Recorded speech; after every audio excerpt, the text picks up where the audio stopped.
जैसे दो वेक्टर्स हमारे पास है, सपोज ए, एक और वेक्टर है बी, और उनके बीच का एंगल है थीटा, ठीक है ना, ए बी और उनके बीच का एंगल क्या है, थीटा। जैसे ये है वेक्टर ए, ये है वेक्टर बी, और this is the angle theta, ठीक है। तो इन दोनों का जो डॉट प्रोडक्ट था वो क्या था, A dot B is equal to mod of A into mod of B into cos theta, ठीक है ना। ये हम लोगों ने कल देखा। क्रॉस प्रोडक्ट जो है, लिखो A cross B is equal to क्या होता है, mod of A into mod of B into sine theta. समझ में आ रही बात। ए क्रॉस बी का क्या हो गया value, mod of A into mod of B into sine theta, और उसके साथ यहाँ पे चूँकि देखो यहाँ से यहाँ तक अभी क्या है, ये स्केलर क्वांटिटी है, और इसको ये यूनिट वेक्टर से मल्टीप्लाई करते हैं तो ये पूरा का पूरा रिजल्ट क्या हो जाता है, वेक्टर क्वांटिटी। समझो, यहाँ से यहाँ तक अब ये क्या बन गया, वेक्टर क्वांटिटी, ठीक है। इसीलिए इसका नाम है वेक्टर प्रोडक्ट या फिर क्रॉस प्रोडक्ट। इससे जो रिजल्ट आता है वो एक वेक्टर क्वांटिटी होती है, ठीक। और क्या बताए थे, ए क्रॉस बी का जो डायरेक्शन होगा वो एन देगा। ये यूनिट वेक्टर जो है ना, यही unit vector A cross B के डायरेक्शन को बताएगा। तो कैसे बताएगा direction, right hand thumb rule से, है ना। राइट हैंड थंब रूल, ये आप याद रखो, और इसी से जो है सारा वेक्टर के डायरेक्शन को जो है ना निकालने की कोशिश करो। राइट हैंड थंब रूल सबसे आसान भी है और याद भी रखा जा सकता है।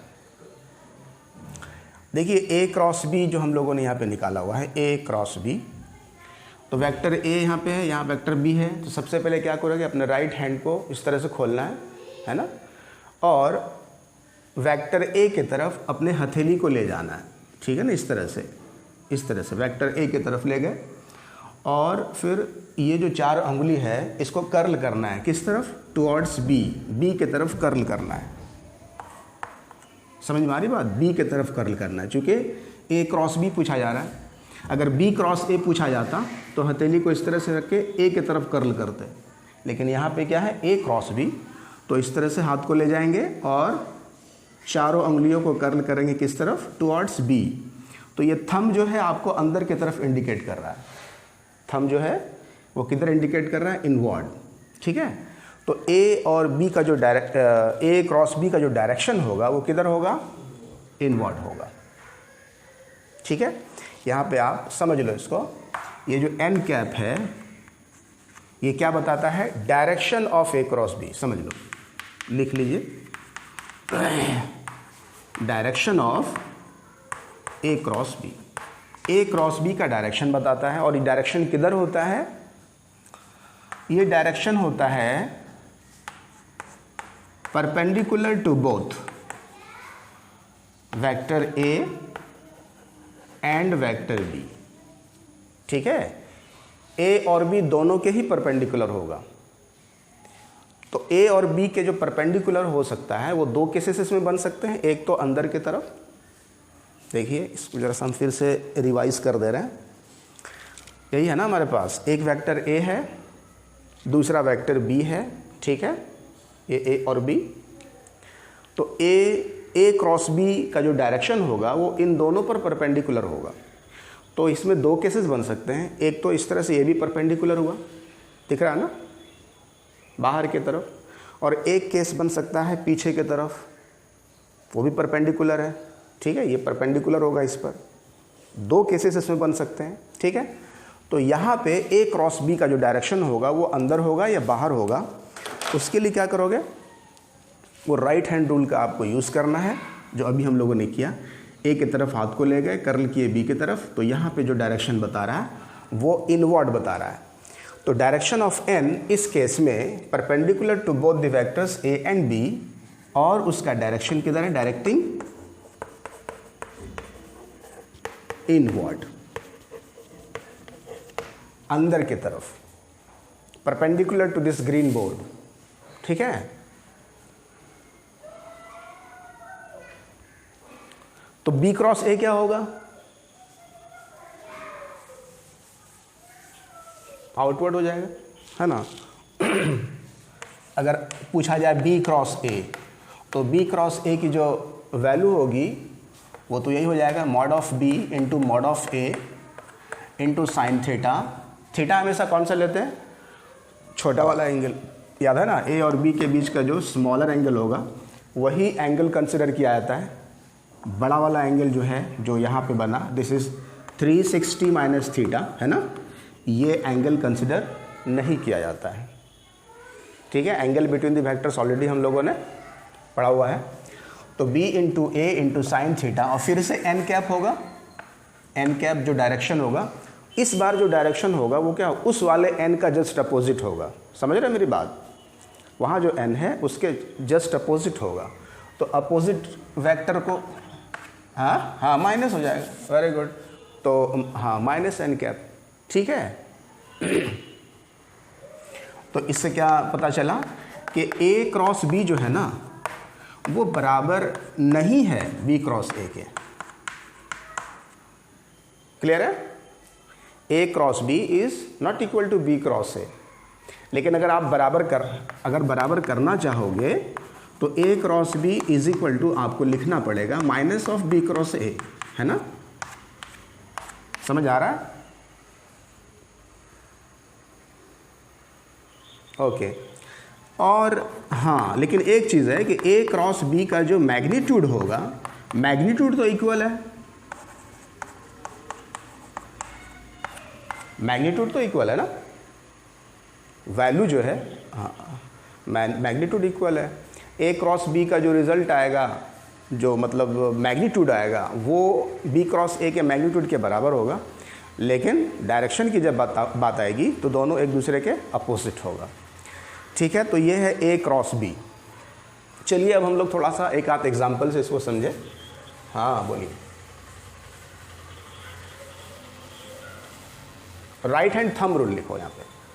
एक्चुअली इसको आप पाम रूल भी हम लोग कह देते हैं, बट यहाँ पे थंब रूल ही ज़्यादा सूटेबल है, वही लिखना चाहिए।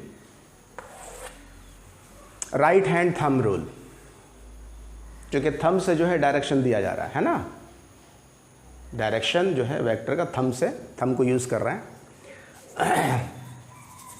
चलिए अब एक सिंपल सा एग्जांपल लेते हैं। जैसे तुम्हारे पास एक वेक्टर है, सपोज करो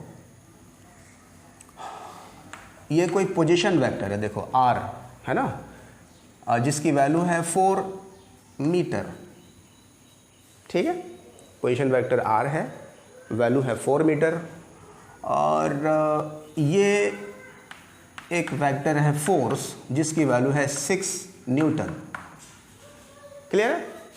और ये इन दोनों के बीच एंगल ज़रूर होगा, जब आप टेल से टेल मिलाओगे तो एंगल मिल जाएगा। सपोज़ करो वो एंगल हम लोगों को मिला है 30 डिग्री। सपोज कर लेते हैं कि angle between the vectors r and f is 30 degree. Then find r cross f। r cross f की वैल्यू r क्रॉस f का मान निकालो। r क्रॉस f क्या होगा?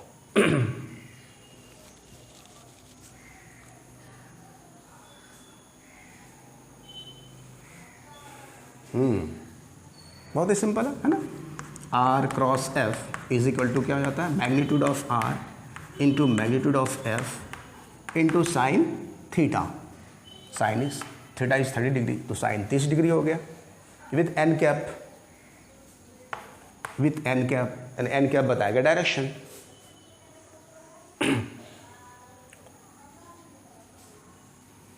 तो कितना हो गया, 4 into 6 into sine 30 is 1/2 with n cap. ऐसा लिखोगे?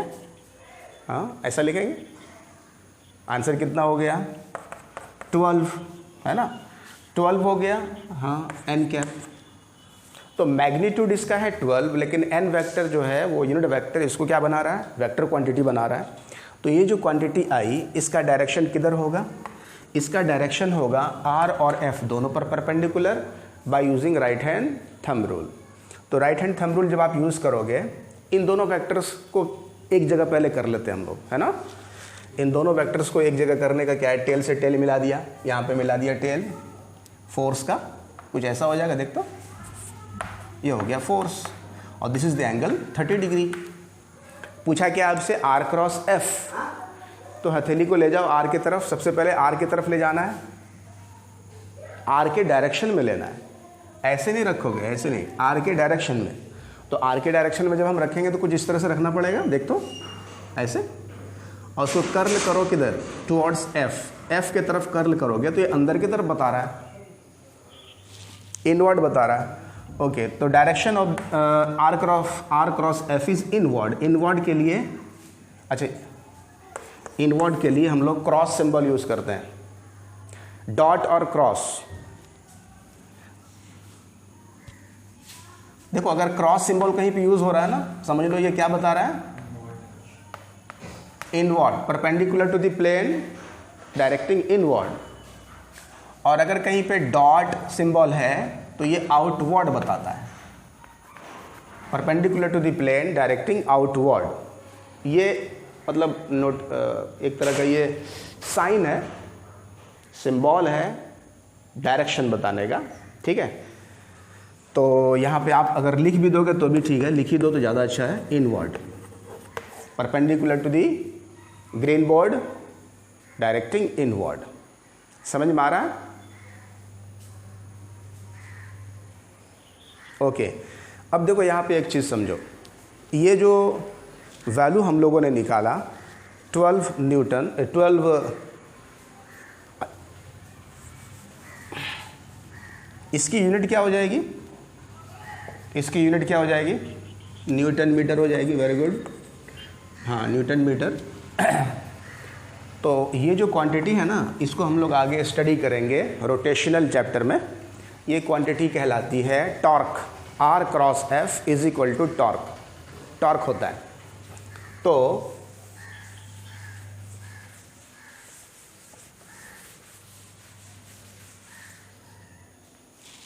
ठीक से समझना, मतलब आर क्रॉस एफ ये जो है ये किसकी वैल्यू बताता है, टॉर्क की। दिस इज कॉल्ड टॉर्क,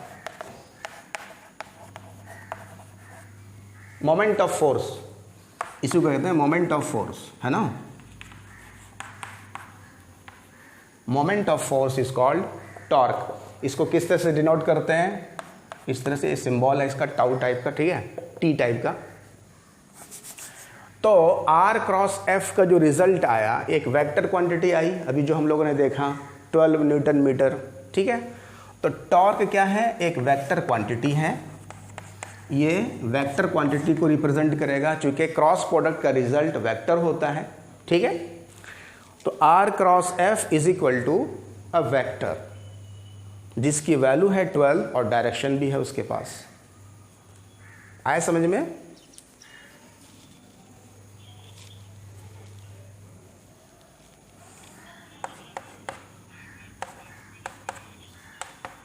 किसमें बताओ? हाँ, किधर रखेंगे? फोर्स पे अगर रख के डायरेक्शन बताएंगे तो उल्टा हो जाएगा, देख तो रिवर्स हो जाएगा, ठीक है ना। हाँ, नहीं आउटवर्ड हो जाएगा,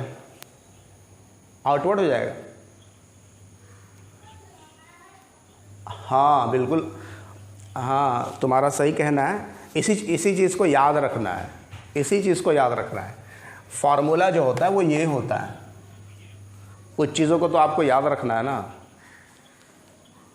ओके, आर क्रॉस एफ होता है, ठीक है। वो जैसे जैसे आप स्टडी करोगे आपको पता चल जाएगा, है ना। अब जैसे देखो A cross B is equal to C हुआ, तो बी क्रॉस ए क्या हो जाएगा,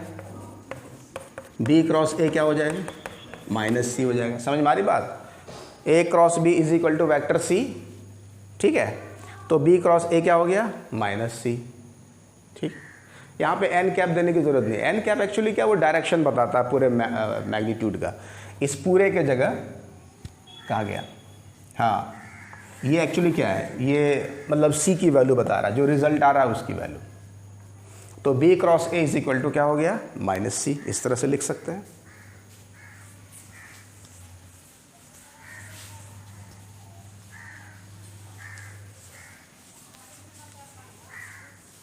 अच्छा,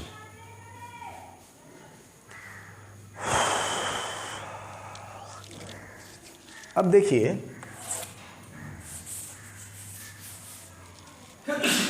अब इसकी थोड़ी प्रॉपर्टीज देख लेते हैं।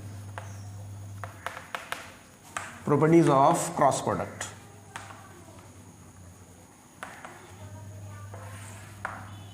क्रॉस प्रोडक्ट की प्रॉपर्टीज, सबसे पहले लिखो when theta is equal to 0 degree. Theta 0 degree का मतलब क्या हो गया, vectors are parallel to each other, same direction है, मतलब है पैरेलल भी है और सेम डायरेक्शन में है ना। ए और बी दोनों सेम डायरेक्शन में है। तो ए और बी अगर सेम डायरेक्शन में होगा तो उसका क्रॉस प्रोडक्ट क्या होगा,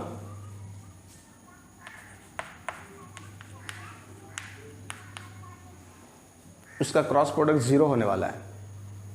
ए into B into sine 0 degree लिखोगे ना, साइन 0 क्या होता है, 0, इसलिए ए क्रॉस बी का रिजल्ट क्या हो गया, 0। कब, व्हेन थीटा इज 0 डिग्री। समझ में आ रहा है, ये एक इंपॉर्टेंट रिजल्ट है। हाँ, डॉट प्रोडक्ट में 0 कब हो रहा था, जब वो परपेंडिकुलर था, है ना। हाँ हाँ, 90 था। यहाँ पे थीटा अगर 0 डिग्री होगा तो क्रॉस प्रोडक्ट क्या हो जाएगा, 0। या थीटा 180 भी रहेगा तब भी 0 होगा, बोलो होगा कि नहीं। When theta is equal to 180 degree, मतलब vectors are opposite to each other, एक दूसरे के अपोजिट है। ए और बी अपोजिट डायरेक्शन में है, तो थीटा इज 180 डिग्री। तो इस केस में भी ए क्रॉस बी की वैल्यू क्या हो जाएगी, 0 हो जाएगी, because sine 180 is also 0। Sine 180 का मान भी 0 ही होता है, जैसे साइन 0 का मान 0 हुआ, साइन 180 डिग्री 0 होता है। ये बात तो तुम लोगों को पता होगी। ओके, चलिए तीसरा देखिए, तीसरा point, when theta is 90 degree. When theta is equal to 90 degree मतलब दोनों वेक्टर आपस में क्या है, परपेंडिकुलर है। तो इस केस में ए क्रॉस बी क्या होगा, so A cross B is equal to A into B with N cap. अच्छा, इसको लिख लेते हैं, A B sine 90 degree into N cap, ऐसा लिखोगे ना। साइन 90 की वैल्यू तो 1 होती है। हाँ,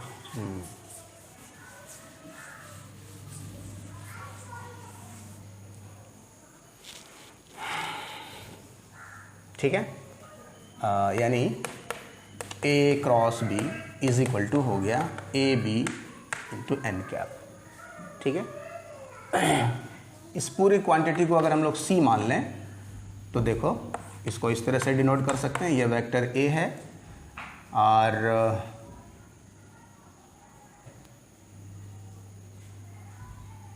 ये वेक्टर बी है।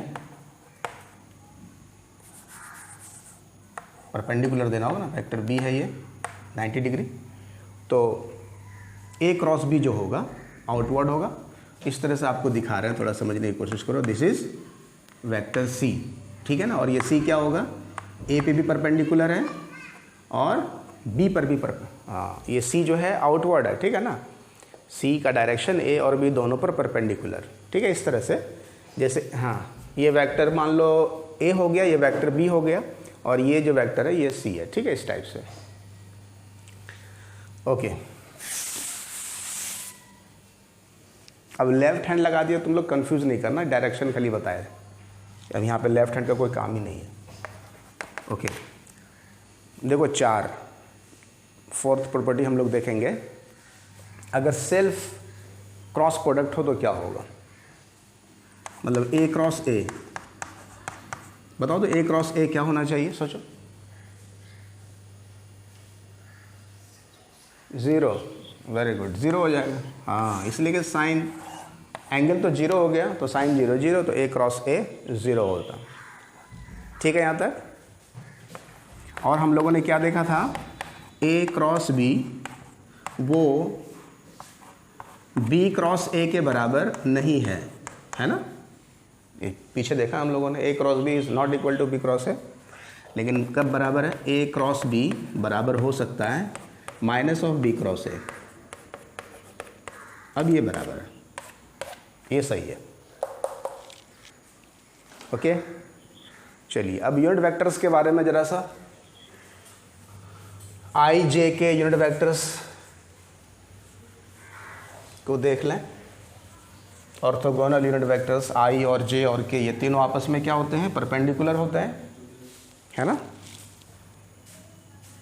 देखो ये एक्स एक्सिस और ये वाई एक्सिस और ये मान लो जेड एक्सिस। एक्स एक्सिस पे आई कैप, वाई एक्सिस पे जे कैप और जेड एक्सिस पे के कैप होता है। और ये आई जे के आपस में क्या होते हैं, परपेंडिकुलर होते हैं।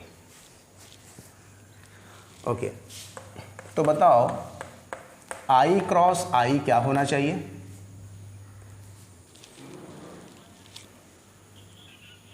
आई क्रॉस आई 1 होना चाहिए या 0?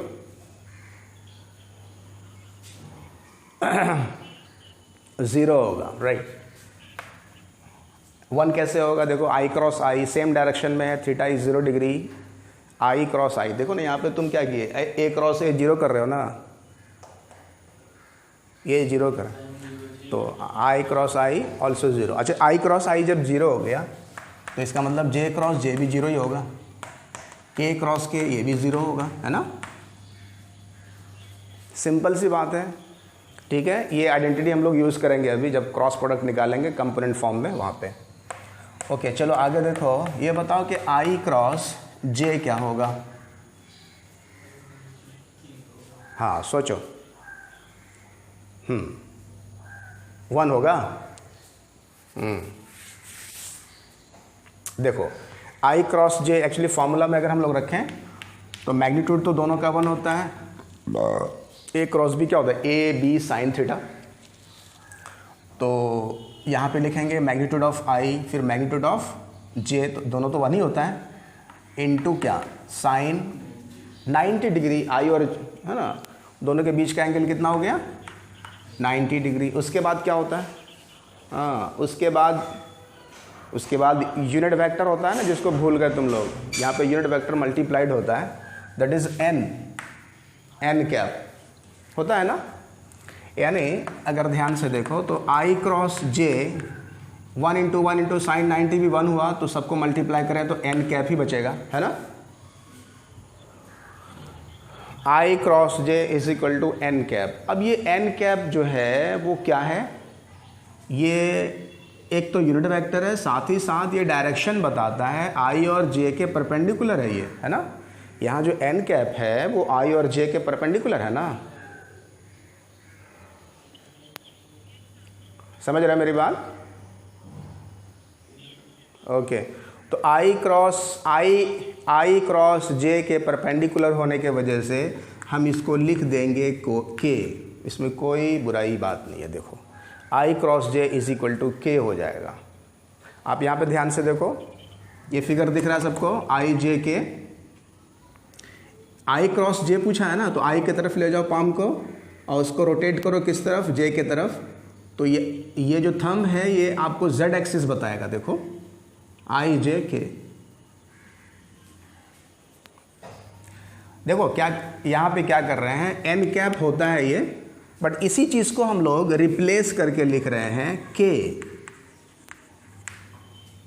क्यों लिख रहे हैं, इसलिए कि एन कैप जो है ये तो यूनिट वेक्टर है ना, इसका मैग्नीट्यूड 1 होता है, ठीक है, और के का भी मैग्नीट्यूड तो 1 ही होता है, दोनों तो इक्वल हो गया, मैग्नीट्यूड में इक्वल हो गया, डायरेक्शन में भी इक्वल है। देखो डायरेक्शन में भी इक्वल है ना, एन का डायरेक्शन और के का डायरेक्शन सेम है, इसलिए आई क्रॉस जे को लिखा जाएगा के।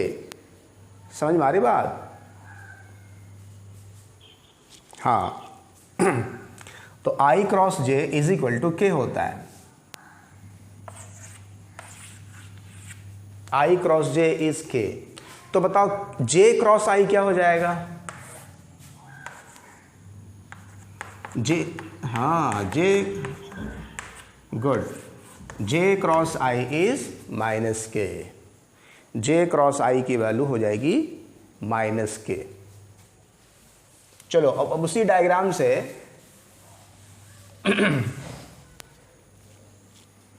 उसी डायग्राम से अगर हम जे क्रॉस के निकालें, देखो ऐसे घूम रहे हैं क्लॉकवाइज थोड़ा सा। पहले हम लोगों ने निकाला आई क्रॉस जे जिसकी वैल्यू आ गई के।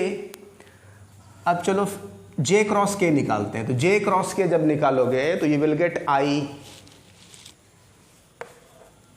क्या,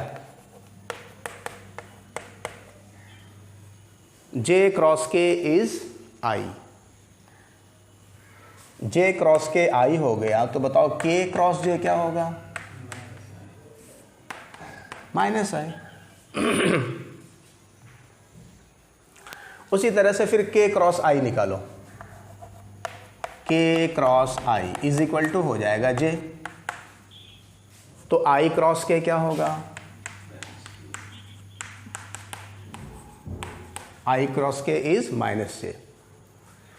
समझ में आया?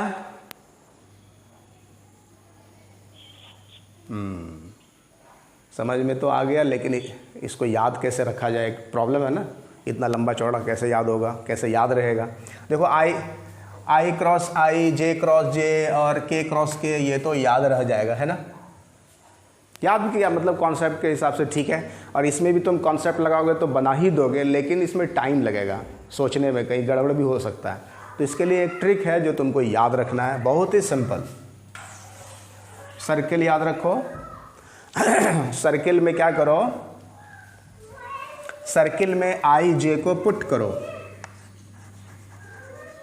यहां पे रख दिया आई, देखो ध्यान से, एक जगह रख दो के, ये है सॉरी पहले जे रखेंगे, आई के बाद जे और जे के बाद के रखा। और तीनों क्या है क्लॉकवाइज में, देख तो तीनों क्लॉकवाइज है।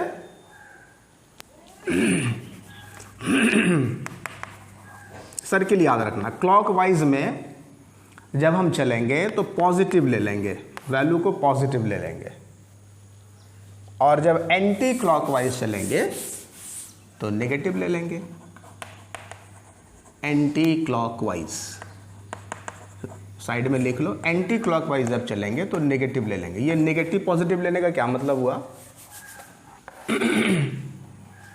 तुम कहीं से भी उठा लो, जैसे देखो पहले सिंपली बताते हैं आपको, आई क्रॉस जे, इधर चल रहे तुम क्लॉकवाइज, आई और जे है ना, आई क्रॉस जे क्या मिला? आई क्रॉस जे के मिल गया। आया समझ में? आई क्रॉस जे के मिल गया। अच्छा J cross A sorry J cross I anti clockwise चलना होगा, माइनस के। उसके बाद अब तुम कहीं से भी उठाओ ना, कहीं से भी उठाओ, आपको रिजल्ट मिल जाएगा। जैसे मान लो के क्रॉस जे, अगर आपसे पूछा जाए के क्रॉस जे, तो के क्रॉस जे क्या हो जाएगा? के क्रॉस जे तो एंटी, हाँ एंटी क्लॉकवाइज चल रहे हैं तो माइनस आई होगा। ठीक है, देखो ये चीज़ मानने पर है कि हमने क्लॉकवाइज को पॉजिटिव माना, एंटी क्लॉकवाइज को नेगेटिव माना। कोई उल्टा भी मान सकता है तो वहाँ भी सही होगा, लेकिन आप किसी एक ही फिगर को याद रखो। जैसे इस फिगर को याद रखें, क्लॉकवाइज में पॉजिटिव है ना, ये कॉमन सेंस भी कहता है कि क्लॉकवाइज में पॉजिटिव रखो। ये क्लॉकवाइज में पॉजिटिव ले लिया और एंटी क्लॉकवाइज में नेगेटिव ले लिया। ठीक है, ओके। चलिए अब हम लोग आगे बढ़े, कंपोनेंट फॉर्म में क्रॉस प्रोडक्ट को देखेंगे।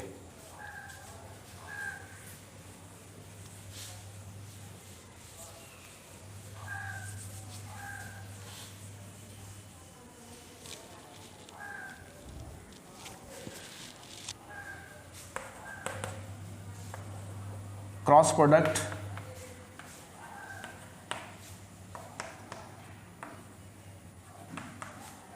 इन कंपोनेंट फॉर्म। वेक्टर का जो अगर कंपोनेंट दिया हुआ है एक्स वाई जेड कंपोनेंट वगैरह, तो उस केस में हम लोग उसको कैसे रिप्रेजेंट करते हैं। जैसे कल हम लोग देखा था ए डॉट बी, याद करो, A dot B dot product जो निकाले थे वो कैसे निकाले थे, A X B X plus A Y B Y plus, ठीक है ना। तो ये वैल्यू आई थी और ये एक स्केलर क्वांटिटी मिल रहा था, नंबर मिल रहा था, हम लोग सॉल्व कर रहे थे तो कोई नंबर ही दे रहा था ये, है ना।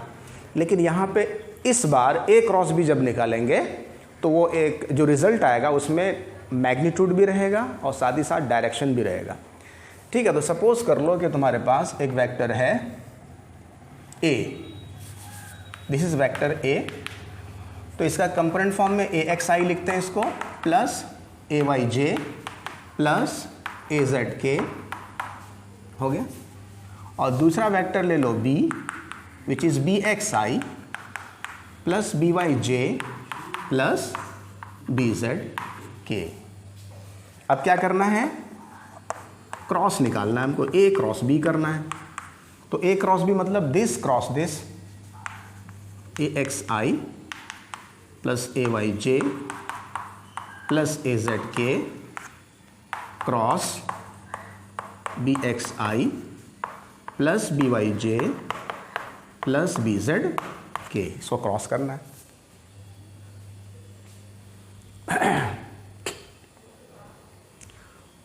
तो जिस तरह से कल हम लोगों ने किया था मल्टीप्लाई, वैसे कर दो, लेकिन यहाँ पे क्रॉस का ध्यान रखना है, ठीक है।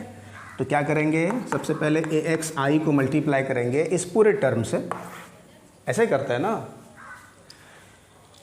इस कंपोनेंट से इस पूरे को मल्टीप्लाई करेंगे, फिर उसके बाद इससे करेंगे, फिर उससे करेंगे, इस तरह से कंप्लीट करेंगे। तो चलो जल्दी जल्दी कर लेते हैं। A X B X I cross I plus A X B Y I cross J, ठीक है, plus A X B Z I cross K. देखो ध्यान से यहाँ पे आई क्रॉस आई, फिर आई क्रॉस जे लिखा जा रहा है, फिर आई क्रॉस के लिखा जा रहा है, समझ रहे हैं ना। कल तो फ़र्क नहीं पड़ा था, लेकिन आज अगर गड़बड़ करोगे तो फ़र्क पड़ जाएगा। मतलब देखो यहाँ पे क्या हो जाएगा, अगर कोई आई क्रॉस जे के बदले जे क्रॉस आई लिख देता, उधर से कर देता इसको, तो समझ गए ना। हाँ, माइनस हो जाएगा, रिजल्ट ही ख़राब हो जाएगा, आपका रिजल्ट नहीं मिलेगा। तो इसलिए तरीका ये है कि आप इधर से मल्टीप्लाई करो तो इधर से आपको क्रॉस कराना, आई क्रॉस आई, आई क्रॉस जे, आई क्रॉस के। क्लियर। नेक्स्ट देखो, अब इससे मल्टीप्लाई करोगे पूरे को, तो ए वाई बी एक्स क्या लिखोगे, ए वाई बी एक्स जे क्रॉस आई, ठीक है। हाँ, ए Y B Y J cross J plus A Y B Z J cross के होना चाहिए। अब लास्ट वन बचा हुआ है, ए जेड से मल्टीप्लाई करेंगे तो ए जेड बी एक्स के क्रॉस आई, के क्रॉस आई लिखना होगा। फिर लिखेंगे ए जेड बी वाई के क्रॉस जे, फिर ए Z B Z K cross के, ऐसा होगा।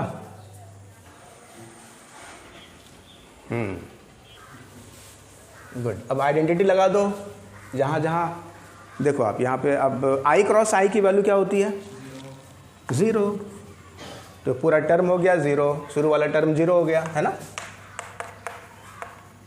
ये तो हुआ 0 प्लस, यहाँ पे देखो ए X B Y I cross जे 1 होता है, के होगा के। हाँ, तो आई क्रॉस जे के जगह आप लिखो के, तो लिखेंगे ए एक्स बी वाई, हाँ ए एक्स बी वाई, और यहाँ पे लिखेंगे के, आई क्रॉस जे इसके। अच्छा, यहाँ पे देखो आई क्रॉस के क्या होगा,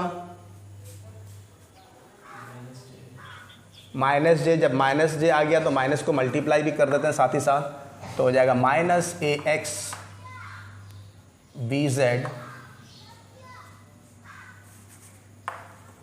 ऐसा लिखेंगे ना, समझ रहे हैं मेरी बात।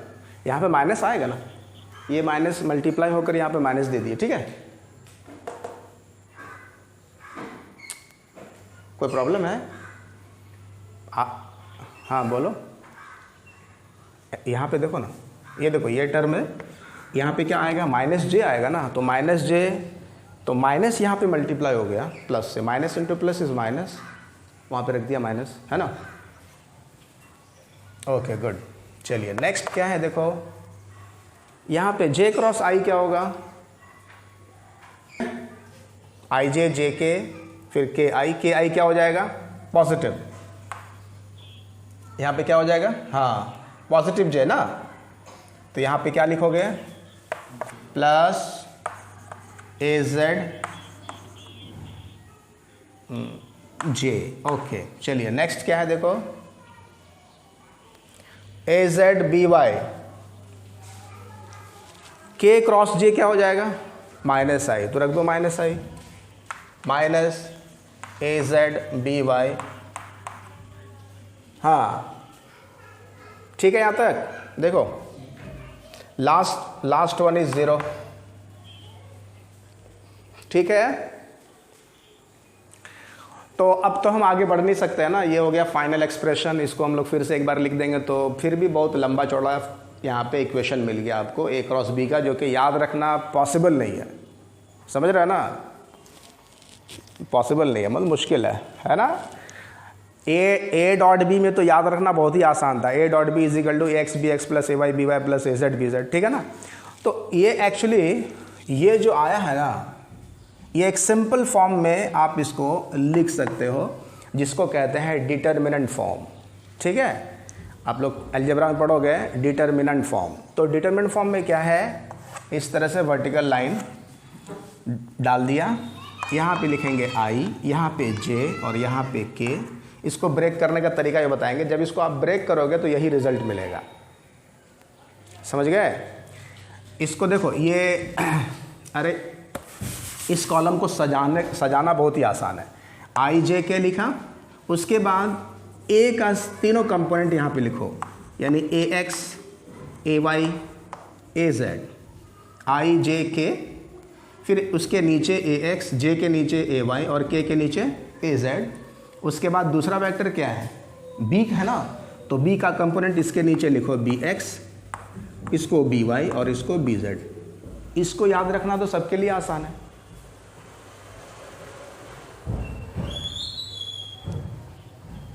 ठीक है, याद रहेगा। और जब तुम क्वेश्चंस को प्रैक्टिस करोगे ना, खुद ब खुद याद हो जाएगा, इसमें कोई ये नहीं है, हाँ कोई रॉकेट साइंस नहीं है। देखो बहुत ही आसान है, आई जे के लिखा, फिर A X A Y A Z लिखा, B X B Y B Z लिख लिया। अब इसको ब्रेक करने का तरीका सीख लो, इसको कैसे हम लोग सॉल्व करते हैं।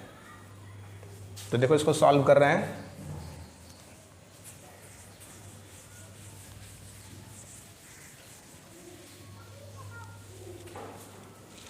ओके इसको कैसे सॉल्व करेंगे, देखिए सबसे पहले याद रखोगे कि आई जो होता है ना, ये आई पॉजिटिव लेते हैं, उसके जस्ट बाद ये इसको नेगेटिव लेते हैं, फिर पॉजिटिव लेते हैं, पॉजिटिव नेगेटिव पॉजिटिव, इस तरह से। यानी सबसे पहले लिखोगे आई, तो आई पॉजिटिव लिखे, आई पॉजिटिव, ठीक है। उसके बाद ब्रैकेट, आई लिखने के बाद हमने ब्रैकेट शुरू किया, और देखो यहाँ पे जो हमने आई लिया हुआ ना, इसका वर्टिकल और हॉरिजॉन्टल लाइन जो है उसको मिटा दो, मतलब हटा दो, इधर और इधर इसको हटा दिया इस तरह से। तो बचा ये चार कंपोनेंट, देख तो ये A Y A Z B Y B Z है ना। इसको थोड़ा सा हम लोग अलग से यहाँ पे देख लेते हैं कि जब हमने आई को हटाया इधर और इधर, तो अब बचा A Y A Z B Y B Z. एक टर्म को हम बहुत ही एक्सप्लेन करके बता देते हैं, बाकी सब आप आराम से कर लोगे। इस तरह से मिला, फिर क्या करोगे, अब मल्टीप्लाई करना है यहाँ से, और यहाँ से कैसे जाएंगे, क्रॉस, ऐसा ए वाई बी जेड मल्टीप्लाई, तो यहाँ पे लिखेंगे ए वाई बी जेड। फॉर्मूला में माइनस आता है तो माइनस देंगे, ठीक है ना, ए वाई बी जेड माइनस, अब क्या बचा, AZBY। समझ में आ रहा है? पहला टर्म जो है आप अच्छे से समझ लो। सबसे पहले आई रखे, उसके बाद जो 4 कंपोनेंट बचा उसको मल्टीप्लाई करने का तरीका सीखा। AYBZ minus AZBY। गलती नहीं करोगे, यहाँ से शुरू करोगे, यहाँ से स्टार्ट करेंगे। AY माइनस फार्मूला में आता है, माइनस फार्मूला में आता है, ये आपको याद रखना है। ओके, हमेशा हमेशा, हाँ इसीलिए तो हमेशा ही माइनस लगेगा। ठीक है, ये माइनस हमेशा लगेगा, कभी भी पॉजिटिव होने वाला नहीं है। फार्मूला है ना, अरे फार्मूला कभी चेंज होगा। हाँ चलो आगे बढ़े। ओके चलिए नेक्स्ट टर्म देखो। अब जे लिखेंगे ना, लेकिन जे को लिखेंगे क्या, माइनस जे, फिर ब्रैकेट देंगे। देखो पहला आई वाला कंपोनेंट सॉल्व हो गया है, अब जे वाला कंपोनेंट सॉल्व करेंगे तो माइनस जे लिखेंगे, ब्रैकेट देंगे। अब इसका वर्टिकल लाइन और हॉरिजॉन्टल लाइन हटाओ, बचा क्या, देखो दिस एंड दिस। हाँ बताओ क्या होगा,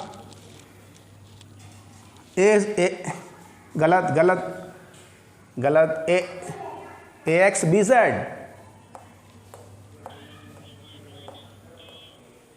हाँ वेरी गुड, AXBZ माइनस आ गया, फिर AZBX। ऐसा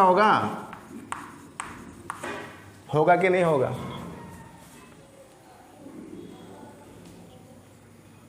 देखो मैच कर लो, कन्फ्यूज़न नहीं रहना चाहिए। माइनस जे दे दिया, फिर इसका ये लाइन हटाया, और अगर बहुत ज़्यादा कन्फ्यूज़न हो तो उस तरह का डायग्राम बना करके भी आप देख सकते हो। इसको हटा दिया, इसको हटा दिया, बचा ये और ये, है ना। तो दिस एंड इसको इससे multiply, AXBZ minus AZBX। Clear है? चलो भाई नेक्स्ट टर्म है K कैप, जो कि पॉजिटिव होगा, ले लिया पॉजिटिव। अब इसको हटाओ और इसको हटाओ, बचा क्या, ये चारों क्या हो जाएगा बताओ? हाँ AXBY माइनस आ गया AYBX। अगर बहुत ध्यान से देखोगे ना तो ये सारा का सारा एक सीरियल को फॉलो करता है, एक सीक्वेंस फॉलो करता है। AYBZ, फिर AZBY, YZZY। ठीक है, उसको छोड़ो, ध्यान मत दो। फॉर्मूला समझ में आ गया? ठीक है, ओके। अब जब तुम इसको देखोगे ना ध्यान से, ये सारा का सारा ये बिल्कुल यही चीज़ है। तुम देखो, इसको तुम एक्सपेंड करोगे, यही मिलने वाला है, कुछ भी अलग नहीं होगा। एक बार तुम खुद से ट्राई करके, हाँ इसको तोड़ना तो बहुत ही आसान है, तोड़ सकते हो ना। I into this, minus I into इतना, फिर माइनस जे इंटू इतना, माइनस प्लस इंटू इतना, ऐसा हो सकता है ना। तुम चेक करके देख लो, चेक करोगे, यही रिजल्ट मिलने वाला है। तो ओवरऑल हमारा जो फॉर्मूला आ गया A क्रॉस B का, जिसको याद रखना है वो है ये तो ब्रेक करने का तरीका तो तुमको सीखना ही सीखना है। अब इसको देखो, फॉर्मूला याद रखने से ज़्यादा अच्छा है 2-4 एग्जाम्पल करो, अपने आप दिमाग में बैठ जाएगा। समझ गए ना? कई बार ऐसा होता है फॉर्मूला रटने से फ़ायदा नहीं है, जब तुम एग्जाम्पल करोगे ना 2-4-10 ठो, अपने आप फॉर्मूला दिमाग में घुस जाएगा। देखो जैसे सपोज करो तुम्हारे पास फॉर्मूला है, फिर से हम वही एग्जाम्पल ले रहे हैं, R की वैल्यू 2i, इस बार कंपोनेंट फॉर्म में ले रहे हैं, ठीक है ना। कुछ भी हो सकता है, चलो R नहीं लेते हैं, A लेते हैं। Vector A is equal to 2i plus 2j plus 3k, vector B is equal to 6i plus 3j plus k। क्या इसका क्रॉस प्रोडक्ट हम लोग निकाल सकते हैं अब? हाँ, तो अब A क्रॉस B जब निकालेंगे तो उतना लंबा प्रोसेस नहीं करेंगे, डायरेक्ट यहाँ पे फिट करेंगे। देखो यहाँ पे ये कॉलम बनाएंगे, ये घर बनाएंगे, इसमें डाल देंगे, जहाँ जहाँ जिसका जगह है वहाँ पे डाल दो। एग्ज़ाम में आए, कहीं पे भी आए, लिखना ऐसे ही है, ठीक है। देखो कैसे क्या करेंगे। देखो तुम लोग अभी तुरंत समझ जाओगे। ए क्रॉस बी, यहाँ लिखा आई जे के, ये तो लिखना ही लिखना है। उसके बाद सबसे पहले चूंकि ए है, ए क्रॉस बी पूछा है, तो ए को यहाँ पे पहले देना है, ए का कंपोनेंट यहाँ पे डालोगे, मतलब 2 2 3। बोलो सही है कि नहीं?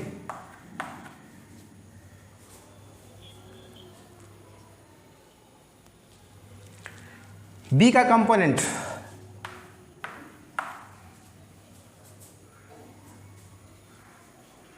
क्या सही है? देख तो, हाँ ऐसे ही करना होगा, यही करना है, ठीक है ना? अगर हाँ बस अब इसको सॉल्व करना, जिसको सॉल्व करना आता है इसको आराम से सॉल्व कर लोगे। यहाँ से तो देखो ये मैथमेटिक्स ही है पूरा, इसमें कुछ नहीं है। सबसे पहले आई करोगे, उसके बाद आई के साथ क्या होना चाहिए?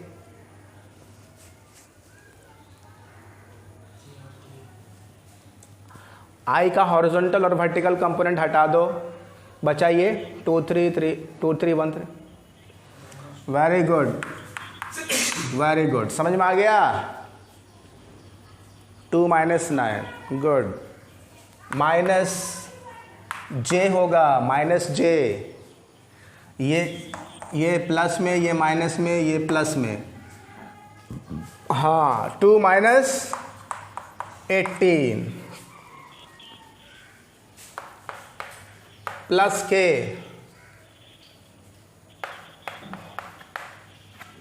6 - 12 हो गया।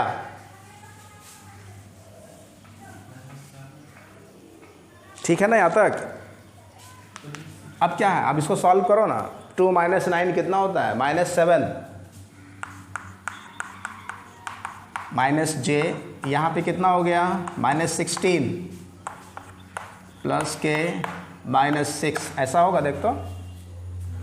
अब इसी को थोड़ा, हाँ इसको थोड़ा सा स्टैंडर्ड फॉर्मेट में लिख दो, -7i प्लस 16j -6k, ठीक है? हो गया आंसर। तो ए क्रॉस बी आपने निकाला। ए क्रॉस बी ये स्केलर क्वांटिटी है कि वेक्टर क्वांटिटी है, बताओ तो। हाँ, तो ए क्रॉस बी का जो रिजल्ट आया, ये रिजल्ट कैसा आया? This is a vector quantity, vector form में आया। जबकि डॉट में निकाल रहे थे तो वो आ रहा था एक नंबर, ठीक है ना? यहाँ पे कैसा आ रहा है? ये वेक्टर फॉर्म में आ रहा है, बिल्कुल आईजेके के फॉर्म में। समझ में आया? हाँ ओके। ए क्रॉस बी को सपोज कर लो, ए क्रॉस बी जो है, इसको जो हमने निकाला, इसको एक नया नाम दे देते हैं C. This is a C vector, दे सकते हैं ना? A cross B is equal to C, और सी की वैल्यू हो गई, ये है सी, है ना? ओके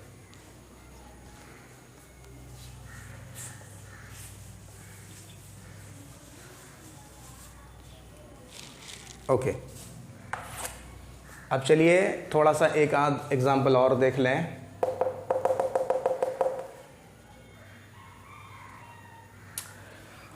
ए क्रॉस बी हम लोग ने निकाला।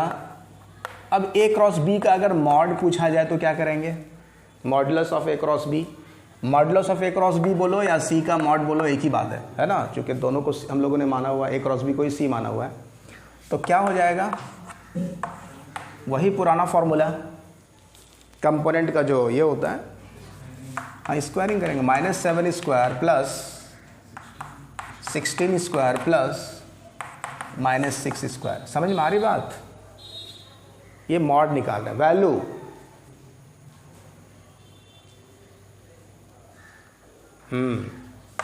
कितना हो गया देखो, 49 और 16 × 16, 16 × 16 कितना होता है?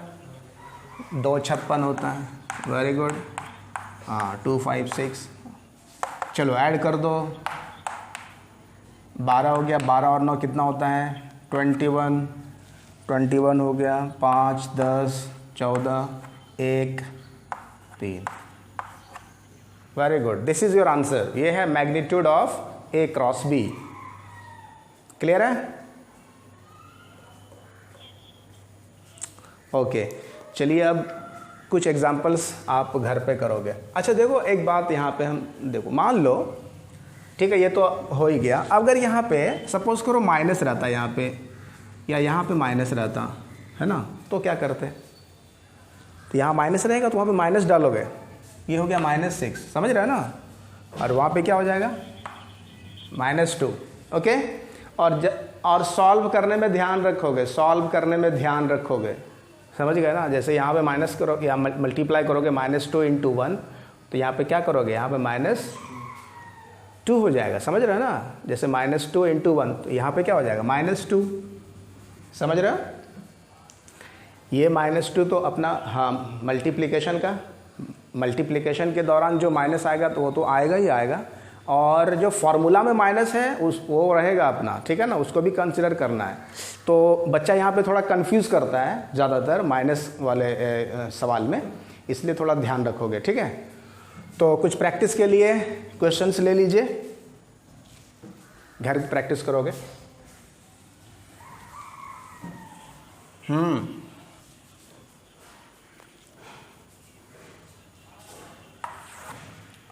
ये फॉर्मूला लिख के ना, हाँ कौन सा,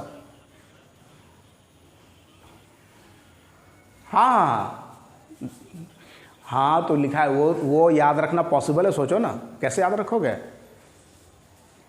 उसी के लिए तो ये दिया गया है, ताकि अगर याद रहता है तो अच्छी बात है।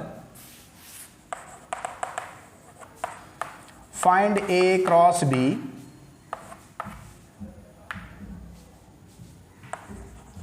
एंड A क्रॉस B का मॉड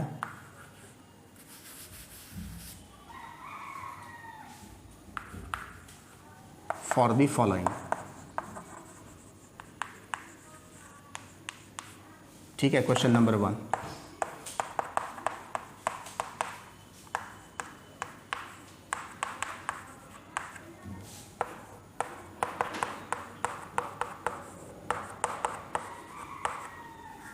क्वेश्चन नंबर 1 के लिए A क्रॉस B निकालना और A क्रॉस B का जो मॉड है वो भी निकालना। Question number 2, 2i - 6j - 8k और b की वैल्यू है 6i + j + 2k।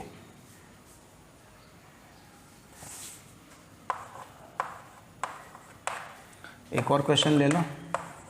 a = j + k और b = i - j। ठीक है, इसको सॉल्व करना है।